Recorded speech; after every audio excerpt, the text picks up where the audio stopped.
E aí, pessoal, a gente segue então na sequência das nossas aulas, Constituição Federal Narrada, www.abcdireitoconstitucional.com.br, professor João Caldeira, seguindo então a nossa aula de Direito Constitucional Narrado, Nacionalidade, capítulo 3 já. Estamos adiantando, estamos avançando, galera. Vamos lá, que esse ano promete ser um ano de muitos concursos públicos, apesar da crise. Mas o governo federal já está apontando, também os governos estaduais, para vários concursos públicos interessantes, tá? Vamos lá, vamos ficar antenados que a Constituição Federal, com certeza, o direito constitucional cai em todos os concursos de uma forma mais acentuada ou de uma forma mais branda, tá? Em termos de noções gerais. De qualquer forma, é fundamental que vocês analisem direito constitucional. Tá? Eu sempre falo isso nas aulas. Dentro do direito constitucional tem vários outros direitos que caem em concurso. Direito administrativo, tributário, previdenciário, tá? O direito internacional, direitos humanos. Vamos lá, fiquem conosco. São brasileiros, diz o artigo 12 do texto constitucional. Inciso 1º, natos. Os nascidos na República, linha A, os nascidos na República Federativa do Brasil, ainda que de pais estrangeiros, desde que estes não estejam a serviço de seu país. Cuidado com essas diferenças. Vamos ver todas elas e vamos devagarzinho fazendo os comentários. A linha B. Os nascidos no estrangeiro, de pai brasileiro ou mãe brasileira, desde que qualquer deles esteja a serviço da República Federativa do Brasil.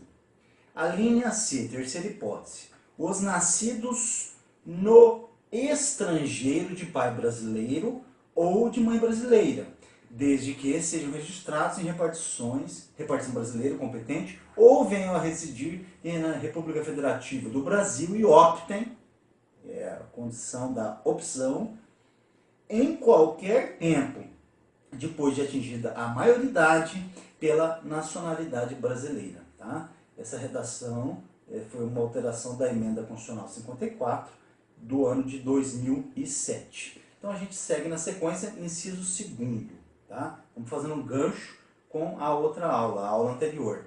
Agora nós vamos verificar quem são os brasileiros naturalizados. Já vimos os natos, os critérios e os sanguinis e os solis, qual que o Brasil aplica. Agora a gente vai ver os brasileiros naturalizados.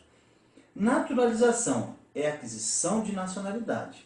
É ato, pessoal, discricionário. Não se trata de um direito público subjetivo, não. Tá? Do requerente. Não, é um ato discricionário. É ato de soberania. A nacionalização a naturalização é um ato de soberania do Estado, soberania estatal. Vejam só, antes de lermos as alíneas aqui para vocês, vamos fazer trazer um julgado de 2010. Não se revela possível em nosso sistema jurídico constitucional a aquisição da nacionalidade brasileira iure matrimoni, que é o advindo do casamento, como existem em outros países. Né? Vale dizer, como efeito direto e imediato resultante do casamento civil, por si só isso não significa que você já é brasileiro. Tá? Relator ministro Celso de Mello, julgada de 2010. 2010, vejam só, relativamente recente. A linha A, são brasileiros então naturalizados. A linha A, os que, na forma da lei, adquiram a nacionalidade brasileira, exigidas aos originários de países de língua portuguesa apenas residência por um ano ininterrupto e idoneidade moral. Vejam só que os requisitos para os portugueses, nossos irmãos, tá? São requisitos brandos, tá? Exigindo então apenas a idoneidade moral e a língua, né? A residência por um ano direto, né? Ininterrupto, e a língua, né? A língua portuguesa. A Lei 6.815 de 1980, pessoal, é o Estatuto do Estrangeiro. É ele que vai regulamentar toda essa área com relação aos direitos dos estrangeiros. Tá?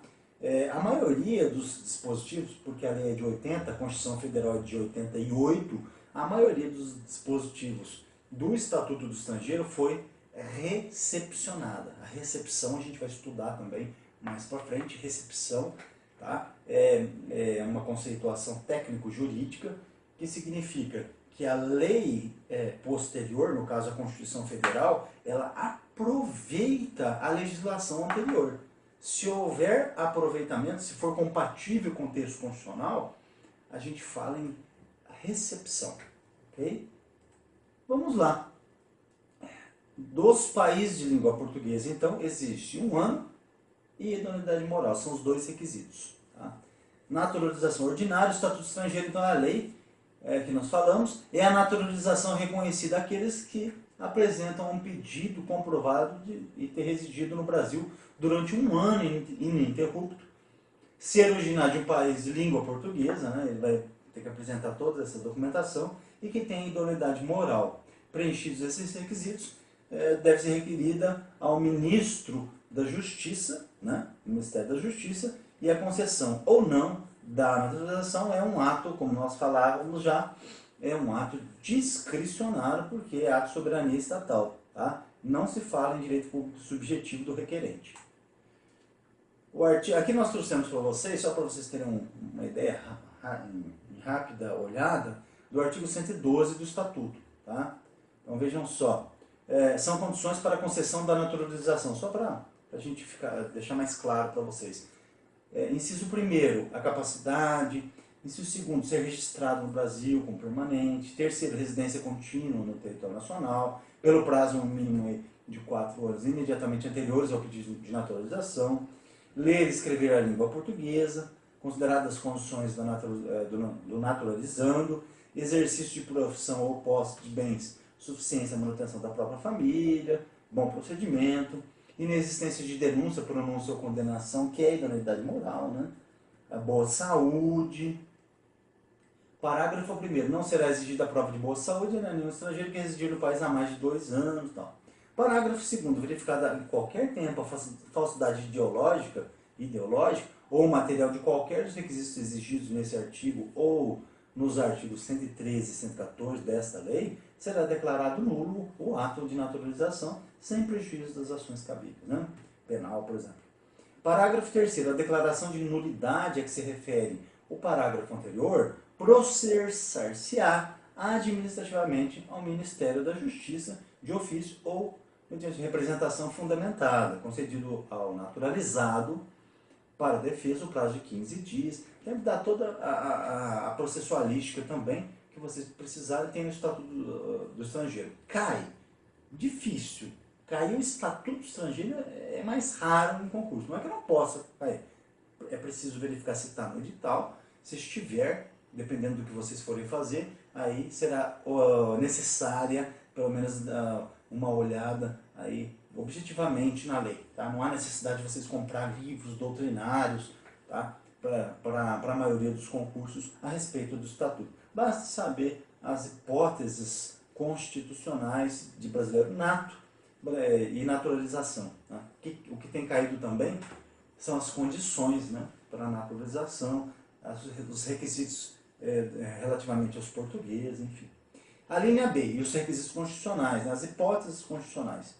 Os estrangeiros de qualquer nacionalidade, vejam isso, residentes na República Federativa do Brasil há mais de 15 anos ininterruptos, 15 anos, sem, tá? E sem, partícula aditiva, mas sem condenação penal, desde que requeram a nacionalidade brasileira. Então eles têm que requerer, tem que estar mais de 15 anos no Brasil, pode haver o estrangeiro se naturalizar, será brasileiro naturalizado. Né?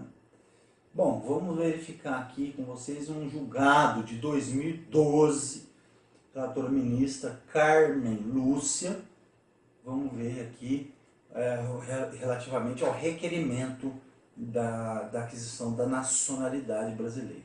O requerimento de aquisição da nacionalidade brasileira, previsto na linha do inciso a linha B do inciso 2º do artigo 12 da Constituição Federal, né, é suficiente para viabilizar a posse no cargo triunfalmente disputado mediante concurso público.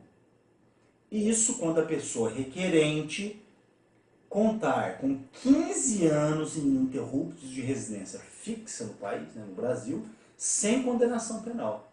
Então, exatamente o que nós acabamos de contextualizar para vocês. A portaria ministerial, né, de forma dá formal reconhecimento da naturalização, expedida aí pelo ministro de Estado da Justiça, atualmente hoje o nosso ex-professor aí, Alexandre de Moraes. Tive o privilégio de conhecê-lo em São Paulo e foi meu professor de Direito Constitucional. Tem um livro excelente de Direito Constitucional, vários livros inclusive, e a gente está recomendando também para concursos públicos, ao lado também dos esquematizados, por exemplo, do professor Pedro Lenza, a gente está indicando também para vocês. São livros legais, tá? Já mais aprofundados do que o nosso objetivo aqui, que são breves comentários da Constituição Federal para concursos e OAB. Tá? Na sequência do julgado, pelo que seus efeitos, vejam só, então a portaria ela tem um efeito, olhem aqui no vídeo, um caráter meramente declaratório. Tá? Ela não é constitutivo do direito, ela meramente declara, preenchidos os requisitos, declara-se. Tá? Pelo que seus efeitos, então, hão de retroagir a data do requerimento do interessado. Então, os efeitos retroagem. Tá? Esse é um RE 264848, ministro relator Aires Brito, de 2005, e no mesmo sentido, Carmen Lúcia, julgado de 2012. Uma posição atual aí do Supremo para vocês, relativamente a essa matéria. Parágrafo 1º. Aos portugueses com residência permanente no país, se houver, a chamada cláusula de reciprocidade, né? Se houver reciprocidade, em favor dos brasileiros, serão atribuídos os direitos inerentes ao brasileiro, salvo os casos previstos nessa Constituição Federal. É evidente que aí essa cláusula de reciprocidade também, em tese, vale os mesmos direitos conferidos pelos nossos irmãos portugueses, se nós estivéssemos lá em Portugal também. Esse acordo, né, também vai salvaguardar os direitos. Né, os direitos. Evidentemente, para que haja nas relações internacionais uma melhor comunicação entre esses estados, né, os estados irmãos. Então, fala-se nesse caso até em quase, olha só que interessante, quase nacionalidade. O que é a quase nacionalidade? Exatamente o preenchimento desses requisitos aí, conferindo os direitos recíprocos por essa cláusula de reciprocidade. Os mesmos direitos conferidos por um Estado são também conferidos pelo outro Estado. Então, por força de são tratados internacionais que conferem esses direitos aos Estados, e chama-se quase nacionalidade. Você está quase, como você tem todos os direitos garantidos, seria uma quase nacionalidade praticamente, né? Entre Brasil e Portugal, com direitos então similares, né? Peculiares para ambas as partes. Parágrafo 2º, está terminando, pessoal.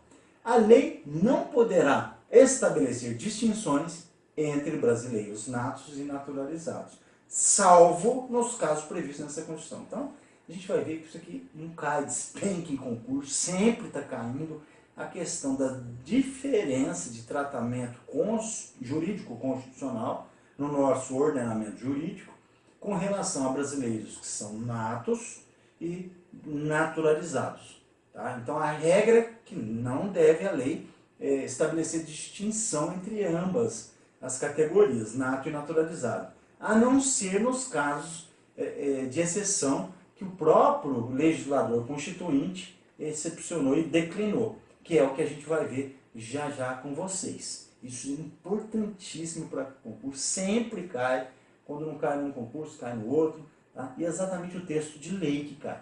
Parágrafo 3º, que são as hipóteses. Aqui é um rol taxativo, né?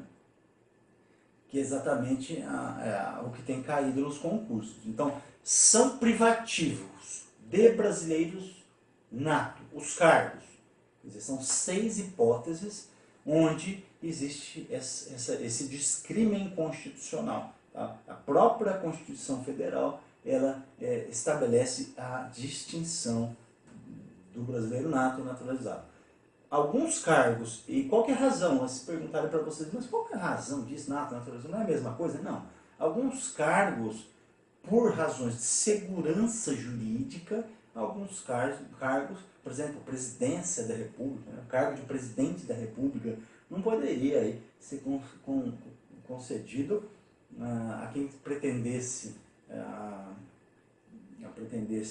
esse cargo, ou, por exemplo, um brasileiro naturalizado, um estrangeiro, seria um absurdo, né? Então, somente para brasileiros natos. E existem alguns outros cargos aqui, importante vocês memorizarem, são 6. Vocês podem estabelecer também técnicas de memorização. Aliás, fazendo um parênteses aqui, espero que tenham gostado do nosso último vídeo para o YouTube, que é dicas para concursos e provas da OAB, dicas de memorização. É muito legal essa aula de dicas, né? esse vídeo que a gente fez com o maior carinho para vocês, e vai ensinar praticamente, compartilhar, melhor dizendo, compartilhar essa informação muito bacana dos concursos públicos, que é como estudar. Muitas pessoas não sabem, tá? Mormente aquelas que estão começando a dar os primeiros passos nos concursos públicos, ou aqueles amigos que são bacharéis em direito e querem aí avançar nos estudos, e às vezes, mas meu Deus, como é que eu estudo, né? Então a gente, nesse vídeo aí de poucos minutos, né? Não chega a meia hora de vídeo, a gente dá algumas dicas legais para concursos públicos e prova. Dicas com técnicas de memorização e os chamados mapas mentais. A criação de mapas mentais. Lá nesse vídeo eu confecciono um mapa, a gente vai lá para o quadro e vai explicando como é que se faz o mapa, tá? Mental. Tudo isso para facilitar na hora do concurso público para você, meu amigo. Então vamos lá, as hipóteses então, somente cargos para brasileiro nato. Presidente da República e vice, presidente da Câmara dos Deputados, presidente do Senado Federal, ministro do STF, carreira diplomática, oficiais das Forças Armadas, são 7, aliás, né? Houve uma emenda constitucional, 23, eu falei 6, mas na verdade são 7 hipóteses. Ministro de Estado de Defesa também. OBS, prestem atenção, o artigo 89, 7, prevê que na composição do Conselho da República participam 6 cidadãos natos, quer dizer, brasileiros natos também, que compõem o chamado Conselho da República. A gente vai ver um pouquinho mais para frente com vocês, o Conselho da República, o Conselho de Defesa. Obrigado, fiquem com Deus, fiquem conosco, até já!